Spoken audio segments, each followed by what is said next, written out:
Bienvenidas y bienvenidos, queridos amigos, una vez más a este mensaje, el pan nuestro de cada día, nuestro pan cotidiano. Deseamos que la paz del cielo ilumine tu mente, ilumine tu corazón y que su bendición pueda fortalecernos ahora y siempre. Acuérdense de sus dirigentes que les comunicaron la palabra de Dios. Consideren cuál fue el resultado de su estilo de vida. Hebreos 13:7. Mantener la integridad a cualquier costo. Este será el mensaje de este día. Padre Santo, acompáñanos, quédate en nuestra mente, quédate en nuestro corazón y ayúdanos, Señor, a crecer en este día para gloria de tu nombre. En el nombre de Jesús lo agradecemos todo. Amén, amén y amén. Cada plan y propósito de la vida debe estar sujeto a esta prueba infalible, la palabra de Dios. La palabra de la inspiración es la sabiduría de Dios aplicada a los asuntos humanos.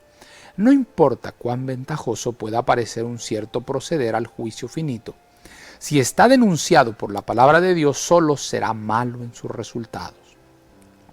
Quizás sea difícil que los que ocupan cargos elevados puedan seguir una senda de integridad constante, ya sea que reciban alabanzas o censuras. Sin embargo, esta es la única conducta segura. Toda la recompensa que puedan ganar al vender su honor será sólo como el aliento de labios contaminados, como la escoria que debe ser consumida en el fuego. Los que tienen valor moral para oponerse a los vicios y errores de sus prójimos, que quizás sean de aquellos a quienes honra el mundo, recibirán odios, insultos e injuriosa falsedad. Quizás sean expulsados de sus altos cargos porque no se dejan comprar ni vender, porque no se dejan influir con sobornos ni amenazas para que manchen sus manos con iniquidad. Todo lo que hay sobre la tierra quizá parezca conspirar contra ellos, pero Dios ha puesto sus sellos sobre su obra divina. Quizás sean considerados por sus semejantes como débiles, desprovistos de virilidad, incapaces para mantener el cargo. Pero cuán diferente es el concepto que tiene de ellos el Altísimo. Los que los desprecian son ignorantes, aunque las tormentas de las calumnias y el oprobio puedan perseguir al íntegro durante toda la vida y puedan estrellarse contra su tumba. Dios tiene preparado para él el bien hecho. En el mejor de los casos, la necesidad y la iniquidad producirán una vida de inquietud y descontento que terminará angustiosamente. Y cuántos al contemplar su conducta y sus resultados son inducidos a terminar con sus propias manos su desdichada carrera, y más allá aguarda el juicio y la sentencia final irrevocable: apártense. El Hijo de Dios ha establecido un ejemplo para todos sus seguidores. No deben procurar la alabanza de los mortales, ni buscar para sí mismos la comodidad o riqueza.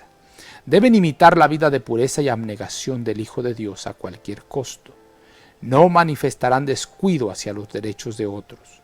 La ley de Dios nos ordena que amemos a nuestro prójimo como nosotros mismos, que no permitamos que se establezca el mal contra ellos si lo podemos impedir. Pero la norma que dio Cristo va todavía más allá, que se amen los unos a los otros así como yo los he amado. Nada menos que esto puede alcanzar la norma del cristianismo. The Signs of the Times, 2 de febrero de 1882. Querido Padre, cada uno de estos mensajes hablan directamente a nuestro corazón. Toma nuestra mente, toma nuestros labios, toma nuestro ser entero para gloria de tu nombre. En el nombre de Jesús lo agradecemos todo. Amén, amén y amén. Jehová te bendiga y te guarde. Jehová haga resplandecer su rostro sobre ti y tenga de ti misericordia. Jehová alce a ti su rostro y ponga en ti paz. No lo olvides, conserva una sonrisa en tus labios, una oración en la mente y una canción en el corazón. Hasta la próxima.